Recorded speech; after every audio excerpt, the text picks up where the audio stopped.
faites exprès, en fait. C'est-à-dire que là, à un moment, moi, je vous dis, la consommation de viande, elle est 2 fois plus importante chez les hommes que chez les femmes. Je crois que Lucille Pétavin et Sandrine Rousseau n'ont jamais vu un homme, n'ont jamais connu d'homme vraiment viril de leur vie, à mon avis. Ils n'ont connu que des kékés des plages. Et par ce manque d'expérience digne d'une jeune collégienne effarouchée, elles se sont fait leur propre définition de ce que serait, selon elles, la virilité à partir de cette seule occurrence, de ce seul homme qu'elles ont pu toucher dans leur vie. C'est bon, Sandrine Rousseau, Queen Sandrine, hein, est de retour et elle nous dit que la viande, c'est un scam, que la viande, c'est un complot de méchants masculinistes pour se reconnaître entre eux. Voilà, la viande rouge est un complot, c'est une conspiration. Et alors elle fait face à Éric Dupond-Moretti, bon ça, on s'en fiche un peu, mais en fait là, chaque phrase, allez, voilà, c'est bientôt le week-end, petit plaisir de week-end, chaque phrase de Sandrine est un mème, ça n'est pas possible. Pour moi, cette femme ne peut pas être sérieuse, ça ne peut pas être possible. Et bon, Éric Dupond-Moretti qui le clash, bon alors, et les saucisses alors, est-ce que c'est bien les saucisses? Enfin bon, qu'est-ce que ça nous prouve, sinon une fois de plus que ceux qui sont au Parlement sont des branquignols, que nous finançons ça, encore une fois, sur nos impôts, voilà, madame est financée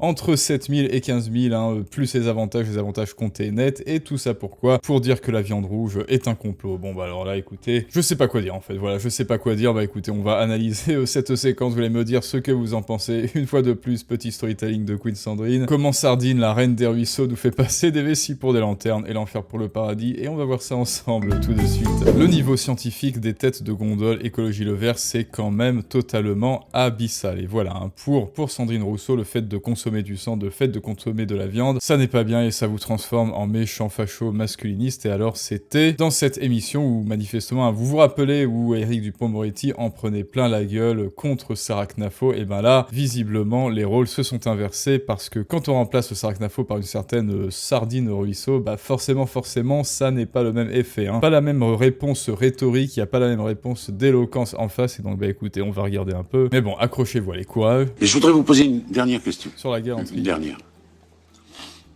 Le barbecue. Merci.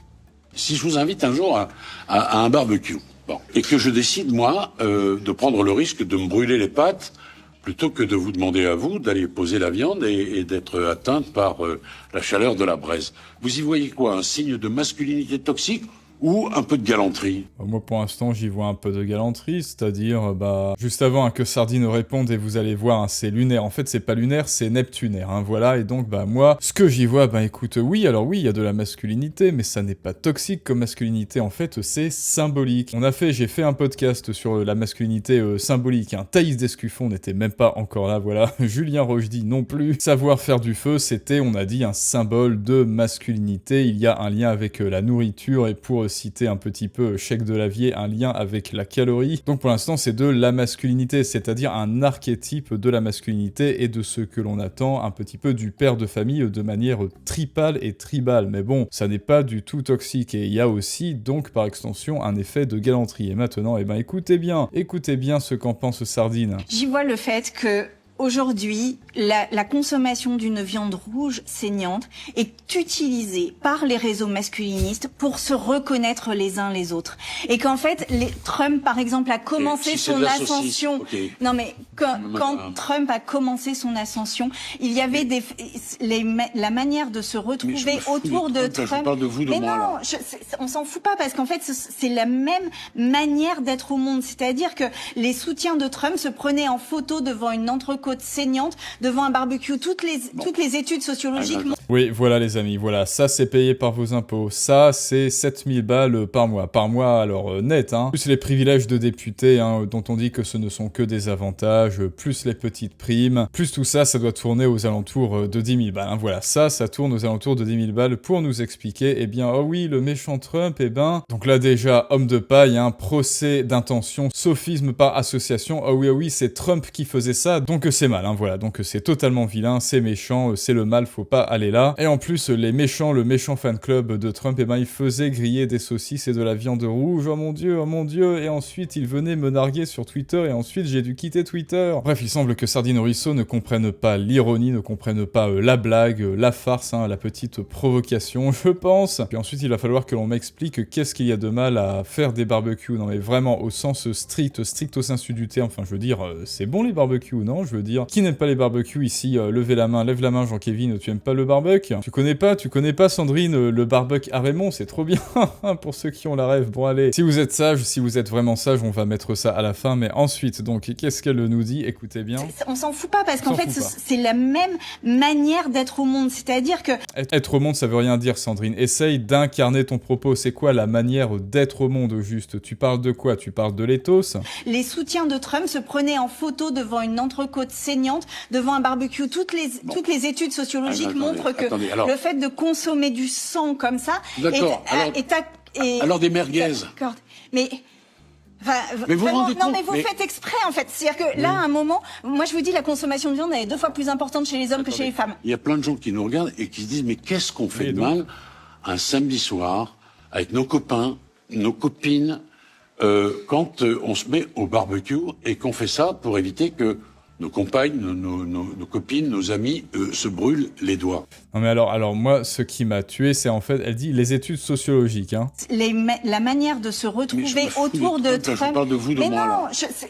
On s'en fout pas parce qu'en fait, c'est la même se prenait en photo devant une entrecôte saignante, devant un barbecue. Toutes les études sociologiques montrent que le fait de consommer du sang... Ouais, voilà, toutes les études sociologiques, hein, c'est-à-dire les sciences molles, c'est-à-dire, allez hop, j'observe, je crée un groupe d'études sociologiques juste pour confirmer mes croyances, et je ne trie bien que les phénomènes qui vont dans le sens de mes croyances, et je dis, eh bien voilà, mon étude sociologique prouve que le fait de consommer du sang, alors là, bon, elle a pas pu terminer sa phrase, à votre avis, qu'est-ce qu'elle a dû dire? Plutôt que de se référer à des études scientifiques, hein, tu sais, les sciences dures, hein, voilà, prof d'économie, ça, voilà, ça c'est prof d'économie. Je sais pas où elle a eu son diplôme, en fait. Dans une pochette surprise, très certainement, elle l'a pas eu dans un barbecue, elle l'a pas eu dans une soirée barbecue, en tous les cas. Les études sociologiques montrent que le fait de consommer du sang, mais qu'est-ce que ça veut dire? Qu'est-ce que ça veut dire? C'est bien de consommer du sang, bah oui. Enfin, du sang d'animal, du fer, de la matière qu'il y a dans la viande, hein, entendez-moi bien, mais même de toute manière, symboliquement, oui, il y avait des rites de passage dans les tribus, enfin bon, on va pas faire de l'historique et de la mythologie et de la sémiotique, que oui, dans les rites de passage, en fait, pour passer de petit enfant à homme, il y avait dans les tribus australiennes, en fait, c'était les premiers tribus qui circoncisaient les petits. Pourquoi? Parce que dans ces rituels d'initiation où le sang coulait, parce que les enfants, ils étaient circoncis, tout simplement, et ensuite leur papa disait qu'il allait donner le petit bout à manger au grand-père serpent, et donc le sang coulait, et par ce sang qui coule, et bien, par cette souffrance, ils deviennent adultes. Et dans d'autres tribus, quand vous buvez du sang d'un animal, vous accaparez sa force. C'est un petit peu l'élixir de puissance. Enfin bon, ça, ce sont des études sociologiques et surtout symboliques de l'histoire humaine et du storytelling humain qui, semble-t-il, échappe à Sandrine Rousseau. Et pour elle, eh bien, la masculinité toxique, en fait, par extension, la masculinité tout court, voilà, manger de la viande, c'est pas bien, c'est tabou. Mais ce que j'aime bien aussi, c'est Éric Dupond-Moretti. Bon alors, je n'ai aucune sympathie pour ce personnage, pour cet individu, mais là, pour le coup, j'aime bien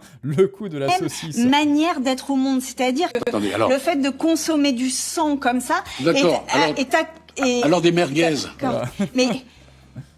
Mais vous rendez compte, mais vous faites exprès en fait. C'est-à-dire que là, à un moment, moi Des merguez, Sandrine. Alors, qu'est-ce que t'en penses des merguez, hein? Voilà. Je vous dis, la consommation de viande elle est 2 fois plus importante chez les hommes que chez les femmes. Donc voilà, là, en fait, détournement d'attention. Elle voit qu'elle peut pas l'attaquer sur ça, donc elle prend un autre axe. Là, tout d'un coup, elle fait un comparatif entre les hommes et les femmes, et donc vous voyez, en fait, la viande, c'est méchant. Source, t'inquiète. Source, je l'ai dit, donc c'est vrai. Verbe performatif. Les hommes mangent 2 fois plus de viande que les femmes, donc les hommes sont méchants, hein. Voilà, petit syllogisme abscon et totalement malhonnête. Mais moi, ce qui me chagrine le plus, alors bon, c'est pas grave si elle dit autant de bêtises, mais en fait, moi, ce qui me dérange, c'est qu'on paye 7000 balles pour ça, hein. Voilà, si elle allait au Bataclan, si elle allait à l'Olympia faire son petit spectacle d'humour, voilà, tu payes ta place 40 balles, bon voilà, t'as perdu 40 balles, mais nous, non.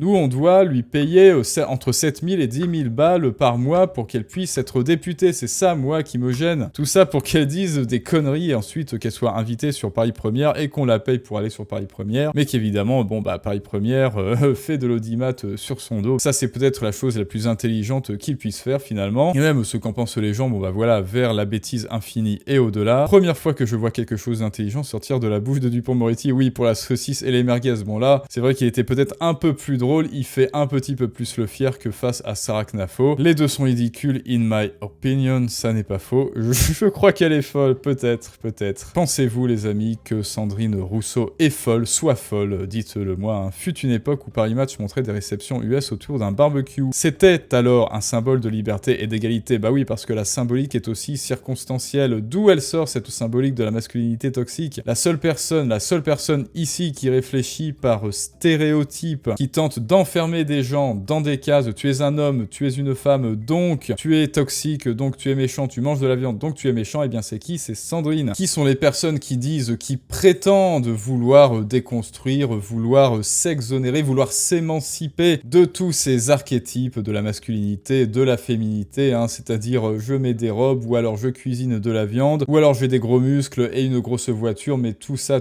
c'est toxique, il faut s'en débarrasser. Et qui les utilise justement pour déterminer les gens par un essentialisme de comptoir, par une philosophie de comptoir, pour catégoriser, pour jouer les éjaculateurs précoces du jugement sans même connaître les gens et dire tu es toxique ou pas, et ben devinez quoi, ce sont justement les féministes à la Sandrine Rousseau ou à la Lucie Le Pétavin, hein, avec le coup de la féminité. Et qu'est-ce qu'on a en illustration? Et ben on a un type en tanga qui est musclé, où il y a des armes, où il y a une planche de surf, où il y a un truc qui détruit tout ça, bref, une vision, devinez quoi, complètement orthonormée, complètement conformiste, complètement stéréotypé de ce que devrait être la virilité. Comme si ça, c'était de la virilité. Non mais attends, je crois que Lucille Pétavin et Sandrine Rousseau n'ont jamais vu un homme, n'ont jamais connu d'homme vraiment viril de leur vie, à mon avis. Ils n'ont connu que des kékés des plages, semble-t-il. Et par ce manque d'expérience digne d'une jeune collégienne effarouchée, elles se sont fait leur propre définition de ce que serait, selon elles, la virilité à partir de cette seule occurrence de ce seul homme qu'elles ont pu toucher dans leur vie, et ensuite elles n'ont jamais songé à remettre en question cette définition stéréotypée, et elles ont fermé la porte de leur petit appart du 16e,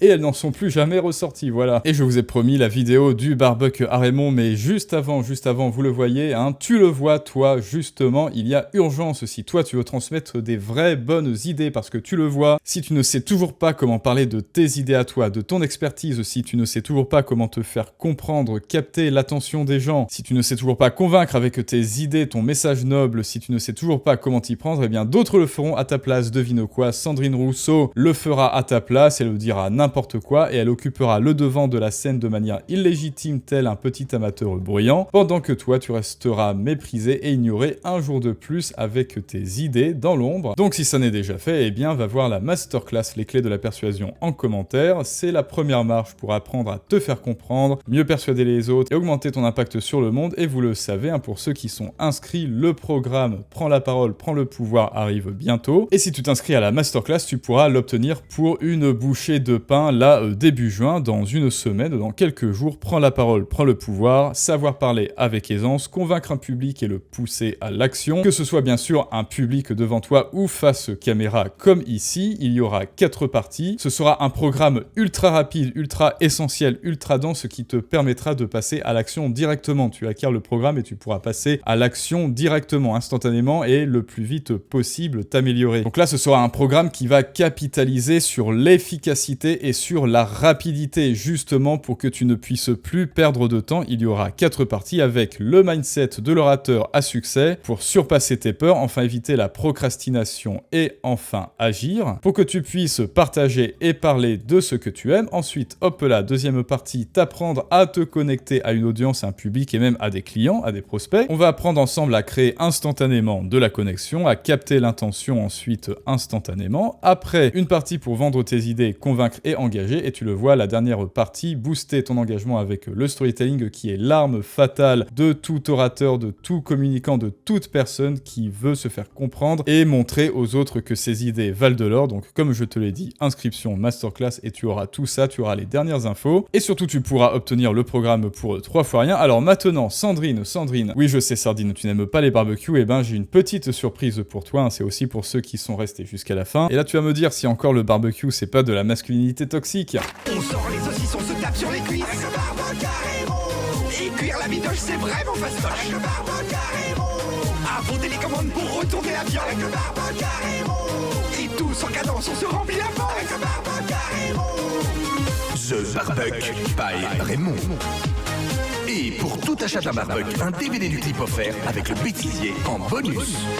Avec le barbecue héros. Ah, et ben alors Sandrine, ça te donne pas envie franchement hein, de faire des barbecues avec nous, avec Raymond d'ailleurs, à griller des saucisses, à griller hein, une petite côtelette comme ça. Allez les amis, allez, dites-moi ce que vous en pensez de tout ça. Bon bah voilà, hein, c'était une petite vidéo avant le week-end, j'espère que ça vous a plu. Demain on va parler fiscalité et impôts et bien d'autres, hein, donc soyez sur le qui-vive. Et à très bientôt pour un prochain storytelling du monde moderne, peut-être encore avec Sardine, mais ça c'est une autre histoire.